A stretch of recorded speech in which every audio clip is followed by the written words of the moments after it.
Hello students, स्वागत है आपका हमारे नए सीरीज़ में। जैसे कि आप पीछे देख रहे हैं, एक बहुत ही बढ़िया सीरीज़ जो है मैंने बायोलॉजी के अंदर लॉन्च किया है। ये है 15 मिनट 15 क्वेश्चन सीरीज। इसमें हर रोज़ मंडे से सैटरडे एक्सेप्ट संडे मैं वीक के 6 दिन आऊँगा और हर दिन 15 क्वेश्चन करेंगे हम लोग। और ये वो 15 क्वेश्चंस होंगे जो सबसे इफेक्टिव क्वेश्चंस होते हैं। सबसे ज़्यादा चांसेस हैं ऐसे क्वेश्चंस के एग्जाम में आने के जो कि नीट 2024 के पॉइंट ऑफ व्यू से बनाया गया है। बहुत चुनिंदे क्वेश्चंस हैं ये, और ये चैप्टर वाइज डिजाइंड है। क्योंकि अब आप में से बहुत मैक्सिमम बच्चों ने कोर्स को बाइंड कर लिया होगा, सिलेबस बाइंड हो गया होगा उनका। अब वो रिवीजन के फेज में होंगे क्योंकि अगले 1.5-2 महीने के बाद पेपर होना है उनका। इनफैक्ट फॉर्म भी अब तो आ चुके हैं। तो इस चीज़ को सोचते हुए मैंने सोचा है कि 15 क्वेश्चन 15 मिनट के अंदर टाइम लैप्स को देखते हुए हमें सॉल्व करना है। तो आज मैं क्वेश्चन लेके आया हूं केमिकल कोऑर्डिनेशन एंड इंटीग्रेशन, जिसको हार्मोन वाला चैप्टर भी बोलते हैं, उनके क्वेश्चंस को देखना हमें। ठीक है, तो रेडी हो जाइए। टाइम को स्टॉप वॉच से मेंटेन करके और फटाफट क्वेश्चन को हम सॉल्व करना स्टार्ट करते हैं। तो देखिए, पहला क्वेश्चन हमारे पास, द वेरी फर्स्ट क्वेश्चन। अच्छा रुक दी।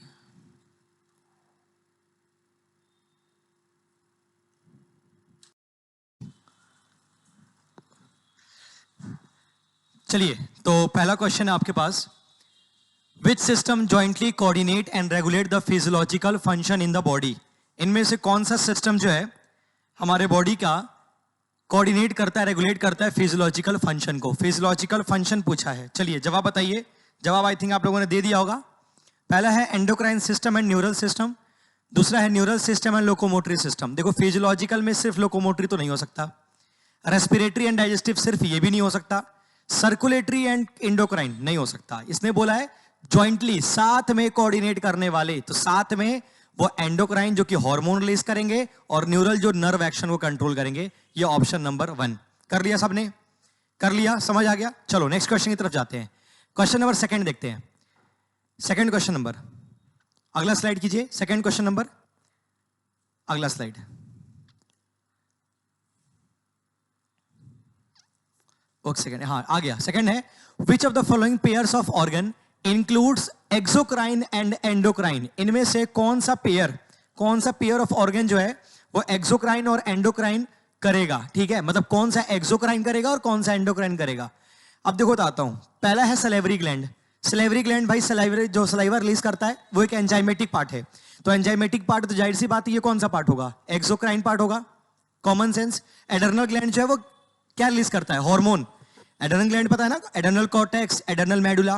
कॉर्टेक्स के अंदर फिर फर्दर 3 पार्ट है, जोना ग्लोमेरुलेसा, जोना फेसिकुलेटा, जोना रेटिकुलारिस। तो ये सब हार्मोन के लिए रिस्पॉन्सिबल है। तो चूंकि हार्मोन के लिए है तो क्या हो गया, एंडोक्राइन। और क्वेश्चन ने पूछा भी क्या था कि पहले बताओ कौन सा एक्सोक्राइन है और कौन सा एंडोक्राइन है। तो उस हिसाब से पहला ही ऑप्शन हमारा सटीक बैठ जाता है और पहला सही हो जाएगा। ठीक है, ओवरी की बात करेंगे तो गोनेट्स, और गोनेट्स की अगर हम बात करें तो वह हेट्रोक्राइन में आते हैं। ठीक है, पैराथायराइड तो चलो हार्मोन है, एंडोक्राइन हो जाएगा। थाइमस अगेन आपका एंडोक्राइन हार्मोन रिलीज करेगा, थाइमोसिन। और टेस्टिस आपका हेट्रोक्राइन क्योंकि गोनेड हार्मोन है। लीवर की बात करें तो एक्सोक्राइन होता है, बिल्कुल एंजाइम रिलीज करता है, लेकिन गैस्ट्रिक ग्लैंड भी एक्सोक्राइन होता है, ये भी आपके एंजाइम रिलीज करेंगे। ठीक है, नेक्स्ट क्वेश्चन पे आते हैं। Question number 3, next slide. Exocrine gland have dash to carry their secretion to the specific organ. Specific organ पे रिलीज करने के लिए एक्सोक्राइन ग्लैंड के पास क्या होता है। बेटा देखो, एक्सोक्राइन बोला ना, तो एक्सोक्राइन का मतलब है इनके पास डक्ट्स होंगे, डक्ट्स प्रेजेंट हैं, क्योंकि ये एंजाइम रिलीज कर रहे हैं, ये जूस रिलीज कर रहे हैं। तो एंजाइम और जूस रिलीज कर रहे हैं, उसके लिए तो डक्ट की आवश्यकता होती है। तो इसके लिए ये जो है एक्सोक्राइन रिस्पॉन्सिबल होता है। तो क्या है कि इनके पास, तो कैपिलरीज नहीं, ट्यूब्यूल्स नहीं, डक्ट्स तो भाई हैंग होंगे ना, तो अपना ऑप्शन 4 हो जाएगा, डक्ट्स इनमें प्रेजेंट होते हैं। उम्मीद करता हूं ये क्वेश्चन समझ आ रहा है आपको। ये थोड़ा रैपिड वे में है, 15 मिनट के अंदर ही सॉल्व करना है। आपको सब आता होगा, बस प्रैक्टिस करते चलो। नेक्स्ट क्वेश्चन चलते हैं। Question next, which of the following can be heterocrine. बेटा देखो, हेट्रोक्राइन का मतलब क्या होता है। हेट्रोक्राइन वर्ड का मतलब होता है which contain both endo function, endocrine function, plus में एक्सोक्राइन। जो एंडोक्राइन और एक्सोक्राइन मतलब एक टाइम पर वो एंजाइम भी रिलीज कर सकता है और वो हार्मोन भी रिलीज कर सकता है। तो अगर ये दोनों रिलीज कर सकता है तो ऐसे ग्लैंड को हम हेट्रोक्राइन ग्लैंड का नाम देने वाले हैं, ठीक है। चलो पहला कौन सा है, थायराइड एंड पैराथायराइड। नहीं भाई, ये हेट्रोक्राइन ग्लैंड नहीं है, ये हेट्रोक्राइन नहीं है, प्रॉपर एंडोक्राइन ग्लैंड है, ये नहीं हो सकता। पीनियल अगेन आपका जो है मेलानिन रिलीज कर रहा है, ये भी आपका एंडोक्राइन है। अगेन गोनेड्स एंड पेनक्रियाज, अभी मैंने बताया गोनेड्स हार्मोन भी रिलीज करता है, एंजाइम्स और जूसेस भी रिलीज करता है। जैसे आपने पढ़ा होगा टेस्टिस के अंदर टेस्टोस्टेरोन भी वहीं से बन रहा है, लेडिक सेल्स की वजह से एंड्रोजन हार्मोन बन रहा है, आपने पढ़ा है। उसके बाद हमारे पास सर्टोली सेल्स के वजह से नरिशमेंट प्रोवाइड किया जा रहा है, फिर स्पर्म अलग अलग ट्यूबुलर पाथवे से होते हुए जो है आपके एजैकुलेटरी डक्ट तक पहुंच रहा है। तो डक्ट की तो बात हो रही है ना, तो जब डक्ट की बात हो रही है तो एक्सोक्राइन फंक्शन है। और दूसरी तरफ पे जो है आप लेडिक सेल्स हार्मोन की बात करवा रहे हो जो कि एंड्रोजन हार्मोन है, तो गोनेड्स तो डेफिनेटली दोनों चीज के रिस्पॉन्सिबल है, तो वो परफेक्टली हेट्रोक्राइन ग्लैंड है आपके, ठीक है।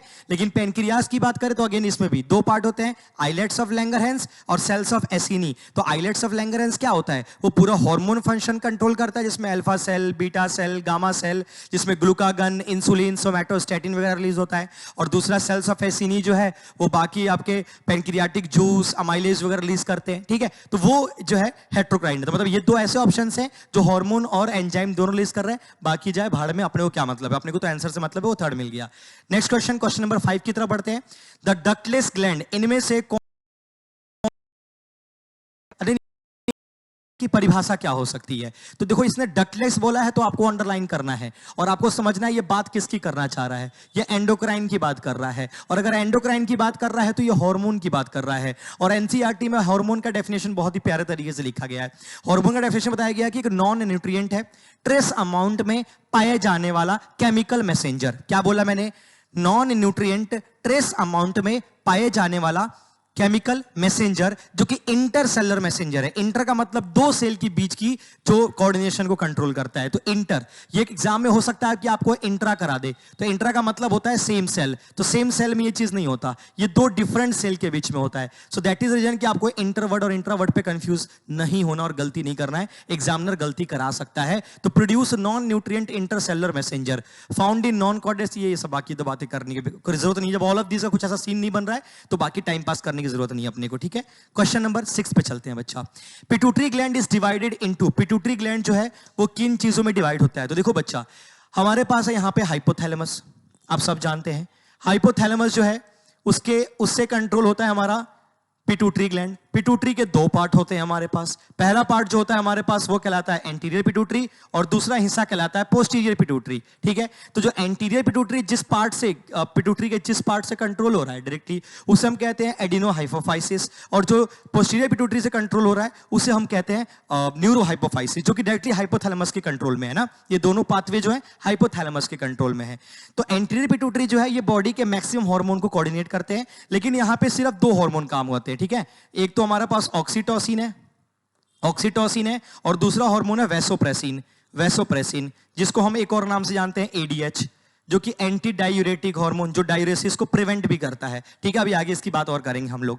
तो ऑक्सीटोसिन और वैसोप्रेसिन, इसका ट्रिक मैंने बच्चों को याद करा रखा है, POV, point of view. Posterior pituitary में ऑक्सीटोसिन और वैसोप्रेसिन, तो ये पोस्टीरियर के साइड से है। लेकिन ये जो पार्ट है, ये जो पोस्टीरियर पार्ट है, ये हाइपोथैलेमस के नर्व सिग्नल से कंट्रोल होता है। और ये दो हार्मोन हाइपोथैलेमस के हार्मोन है, ये पिट्यूटरी के हार्मोन नहीं है और पोस्टीरियर पिट्यूटरी के हार्मोन नहीं है, ये हाइपोथैलेमस के हार्मोन है। ये हार्मोन को पोस्टीरियर पिट्यूटरी में हाइपोथैलेमस रख देता है, स्टोर कर देता है। लेकिन यहां पे जो बाकी हार्मोन जैसे थायराइड हार्मोन, ग्रोथ हार्मोन, आपके एडर्नल हार्मोन, जितने भी हार्मोन है वो सब ये खुद बना रहा है, ठीक है।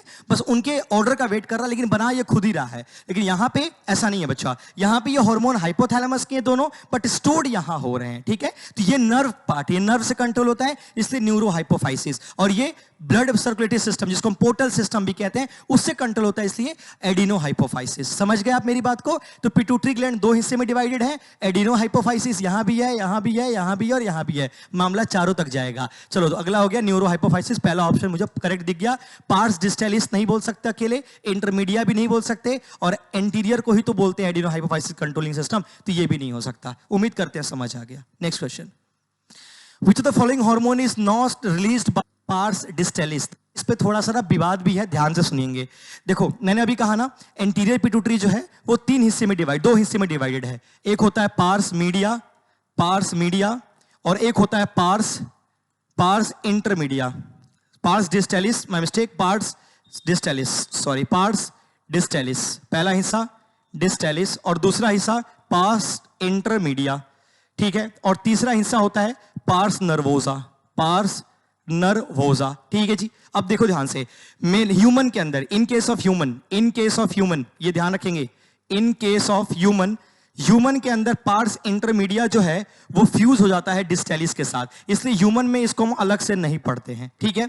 और पार्स इंटरमीडिया जो है रिस्पॉन्सिबल होता है मेलाटोनिन स्टिमुलेटिंग हार्मोन के लिए, MSH के लिए, लेकिन चूंकि ह्यूमन में तो पार्स इंटरमीडिया है ही नहीं, तो हम लोग ह्यूमन के केस में यही बोल देते हैं कि मेलानिन स्टिमुलेटिंग हार्मोन जो MSH है वो पार्स डिस्टेलिस का हिस्सा है। अरे समझ में आ रहा है कि नहीं आ रहा है तुम लोग को? आसान है ना? तो देखो, तो बोलो, which of the following hormone is not release by pars distalis, इनमें से कौन सा पार्स डिस्टेलिस से रिलीज नहीं होता है? तो ह्यूमन का केस तो बोला नहीं इसने, रैंडम केस बोला है, तो इंटरमीडिया का MSH है, इंटरमीडिया से एक ही हार्मोन वो है MSH, तो MSH है क्या ऑप्शन पे? बिल्कुल, मेलानोसाइट स्टिमुलेटिंग हार्मोन, बिल्कुल, ये स्किन पिगमेंटेशन के रिस्पॉन्सिबल है मेलानोसाइट स्टिमुलेटिंग हार्मोन, क्योंकि ये कहां से रिलीज होता है? Definitely not release by pars distalis, ये इंटरमीडिया से होता है, पार्स इंटरमीडिया से। इसने बोला पार्स डिस्टेलिस से कौन नहीं होता है, तो ये इंटरमीडिया से होता है, मतलब पार्स डिस्टेलिस से नहीं हो सकता। चलिए next question, which of the following disease is hard to diagnose in the early stages? Very good, बहुत अच्छा सवाल है। अर्ली स्टेज में डायग्नोस नहीं कर सकते, and often goes undetected for many years, बहुत सालों तक भी इसको आप नहीं देख सकते। Until changes in external features become noticeable, जब तक कि बाहरी बनावट में, बाहरी ढांचा में बहुत बड़ा आपको कोई बदलाव नजर नहीं आता, तब तक आप इसको डिटेक्ट नहीं कर सकते। ऐसी कौन सी बीमारी है भाई? मैंने बच्चों को बताया था, ग्रेट खल्ली बीमारी, एक बीमारी है ग्रेट खल्ली को जो हो रखी थी, वो है एक्रोमेगाली। ये वो बीमारी है जो अर्ली एज पे डिटेक्ट नहीं हो सकती, इसके लिए आपको बहुत ज्यादा ग्रोथ के बाद ही आप इसको नोटिस कर पाओगे। हाँ, कि जाइंट जैसी बॉडी हो रही है, ये जॉ लाइंस बड़े बड़े हो रहे हैं, फिंगर के जो लेंथ है वो बढ़ते हो रहे हैं, पाम के लेंथ बढ़ गए, लेग का जो हिस्सा है वो पतला दुबला हो जाएगा, लेकिन अपर बॉडी थोड़ा ब्रॉड होता चला जाता है, तो ये एक्रोमेगाली कंडीशन है। ग्रेट खल्ली को देखोगे समझ आ जाएगा, ठीक है। बाकी सब अर्ली एज में डिटेक्ट हो सकते हैं, एक्रोमेगाली अर्ली एज में डिटेक्ट नहीं हो सकता। Next question, prolactin activates. देखो, प्रोलैक्टिन और ऑक्सीटोसिन पे बहुत विवाद रहता है, बच्चों को कंफ्यूजन होता है, मत रखो कंफ्यूजन, सीधी सी बात है। ऑक्सीटोसिन एक लव हार्मोन है, वो तभी रिलीज होता है जब बॉडी के अंदर इमोशन जनरेट होते हैं, ठीक है। तो वो मदर के अंदर, अगर मैं बोलूं मिल्क इजेक्टिंग एंजाइम, ठीक है, मतलब मदर के मेमोरी ग्लैंड से मिल्क बाहर निकालना है, बच्चे को फीड कराना है, मिल्क बाहर निकालना है, तो उसके लिए ऑक्सीटोसिन रिस्पॉन्सिबल होगा। लेकिन मदर के मेमोरी ग्लैंड में मिल्क फॉर्मेशन करना है, मिल्क सिंथेसाइज करना है और मिल्क को मेमोरी ग्लैंड के अंदर बना के स्टोर करना है, वो प्रोलैक्टिन होगा। मतलब अंदर का जो भी सिस्टम होगा मिल्क के रिलेटेड और मेमोरी ग्लैंड का, वो प्रोलैक्टिन होगा। और मिल्क का निकलना ब्रेस्ट से, मदर के मेमोरी ग्लैंड से बाहर आना निपल के थ्रू बच्चों तक, that will be coordinated by oxytocin. तो प्रोलैक्टिन क्या करता है? Growth of breast and secretion of milk in memory gland, बिल्कुल पूरे ब्रेस्ट के मैकेनिज्म को कंट्रोल कर रहा है और मिल्क को सिक्रीट कर रहा है in memory gland. Memory gland में बोला है, बाहर नहीं बोला, तो ये गलती मत करना है। मेमोरी ग्लैंड तो सही बात है, प्रोलैक्टिन का ये बिल्कुल सही जवाब है। Secondary sexual character in male, नहीं भाई, वो कहां से करता है यार, वो तो टेस्टोस्टेरोन का काम है, बिल्कुल नहीं। Melatonin, no. एस्ट्रोजन सिक्रीशन, बिल्कुल नहीं, ये सब तो हो ही नहीं सकता। तो ये आपका क्वेश्चन सॉल्व हो गया। Next question, which of the following are gonadotropins, इनमें से कौन से GnRH से कंट्रोल होते हैं? यार क्लास 12th में ही पढ़ा आपने, GnRH उनके दो चेले हैं, LH ल्यूटिनाइजिंग और FSH आपके फॉलिकल स्टिमुलेटिंग हार्मोन। तो दो ही इसके पार्ट हो सकते हैं, ऑप्शन है कौन सा? FSH, GH नहीं हो सकता, ग्रोथ नहीं हो सकता, ग्रोथ तो हो ही नहीं सकता। और बताओ, LH FSH, हाँ, ऑप्शन सेकंड मुझे मिल गया, मेरा ऑप्शन वो सेकंड। क्लियर हो गया? Next question, consider the following statements. अब देखो, ये क्वेश्चंस में फंसोगे तुम, स्टेटमेंट्स वाले क्वेश्चन में फंसने की पूरी चांसेस होती है। थायरोकैल्सिटोनिन, भाई ये हार्मोन करता क्या, पहले तो ये बता दो। थायरोकैल्सिटोनिन हार्मोन जो है बच्चा, थायरोकैल्सिटोनिन जो कि थायराइड ग्लैंड से रिलीज होता है, कैल्सिटोनिन जो कि थायराइड ग्लैंड के पैराफॉलिकुलर सेल से रिलीज होता है। और इसका काम है calcium level and phosphate level, calcium and phosphate level को क्या करना, बॉडी में क्या करना, कम करना, ठीक है, कम करना, मतलब आप यू कैसे डिप्रेस करना, उसके अमाउंट को कम करना काम होता है बॉडी में, ठीक है। लेकिन इसी के जस्ट अपोजिट एक और ग्लैंड होता है जिसका नाम है, इसको हम कैल्सिटोनिन हार्मोन भी बोलते हैं, कैल्सिटोनिन जो कि हमारे बॉडी में कैल्शियम को कम करता है, ब्लड में, एक्चुअली बॉडी नहीं बोल सकते हम, ब्लड बोलेंगे। तो ब्लड में कैल्शियम कम कैसे करेगा? ब्लड के कैल्शियम उठा के बोन पे डाल देगा, तो ये मिनरलाइजेशन को प्रमोट करेगा।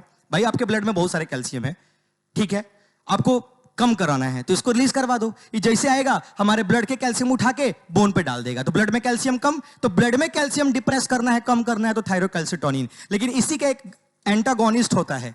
एंटागोनिस्ट का मतलब इसके विपरीत तरीके से काम करने वाला हार्मोन, जिसको हम बुलाते हैं पीटीएच, पैराथॉर्मोन। पैराथॉर्मोन ये क्या करता है? ये एलिवेट करता है, ये एलिवेट करता है कैल्शियम के अमाउंट को। तो ये कैल्शियम के मात्रा को बढ़ाएगा। तो अगर ये कैल्शियम के मात्रा को बढ़ाएगा हमारे बॉडी में, तो ये क्या करेगा? तो इसने तो ब्लड से बोन में डाला था, ये बोन से उठा के ब्लड में डाल देगा। तो ये किसको प्रमोट करेगा? ये डीमिनरलाइजेशन ऑफ बोन को ये मिनरलाइजेशन ऑफ बोन को प्रमोट करेगा। मिनरलाइजेशन ऑफ बोन, समझ रहे हैं ना? बोन के मैं डी से लिख रहा था, डीमिनरलाइजेशन था, बोन के कंटेंट जो है कैल्शियम वाले उठा के उसको ब्लड में डाल रहा है, तो बोन के मिनरलाइजेशन डी में कन्वर्ट हो रहा है, मतलब खत्म हो रहे हैं, रिमूव हो रहे हैं, उनके मिनरल्स कम होते जा रहे हैं। तो ये प्रमोट करता है, डीमिनरलाइजेशन को प्रमोट करेगा। तो ये डीमिनरलाइजेशन को प्रमोट करता है और ये मिनरलाइजेशन को प्रमोट करता है। ये एक दूसरे के एंटागोनिस्ट होते हैं। ये थायराइड ग्लैंड के पैराफॉलिकुलर सेल से रिलीज होता है और इसके जस्ट पीछे 4 लोब वाले पीटीएच, पैराथायराइड ग्लैंड के पैराथॉर्मोन से रिलीज होता है। ठीक है, तो बताओ कौन सा है? Thyrocalcitonin is secreted by parafollicular cell. बिल्कुल सही बात है सर, स्टेटमेंट 1 इज करेक्ट है। दूसरा पढ़ो, थायरोकैल्सिटोनिन एलिवेट्स, नहीं बेटा एलिवेट्स नहीं बोला मैंने, आपको डिप्रेस बोला। क्या बोला?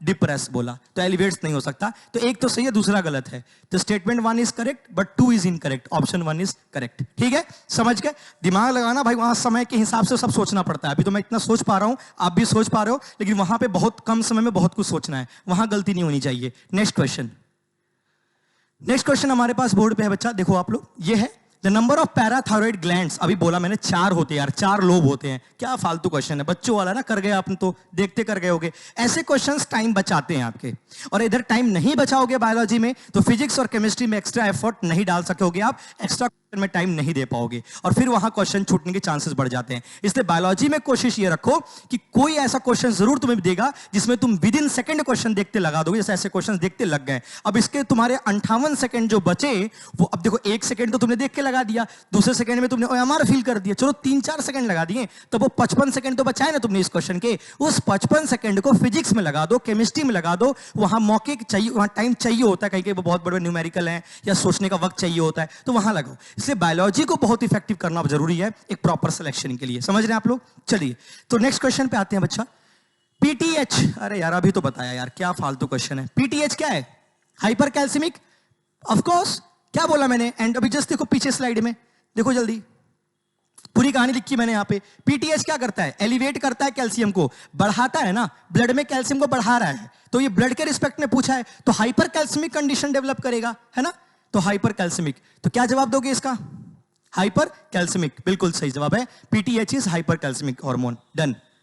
नेक्स्ट क्वेश्चन, आखिरी 2 क्वेश्चन है, जल्दी करते हैं। All the functions of PTH except, देखो फिर पीटीएच पे क्वेश्चन डाला यहां पे, पीटीएच का क्वेश्चन देखते हैं, इनमें से पीटीएच का फंक्शन सब है, कौन नहीं है?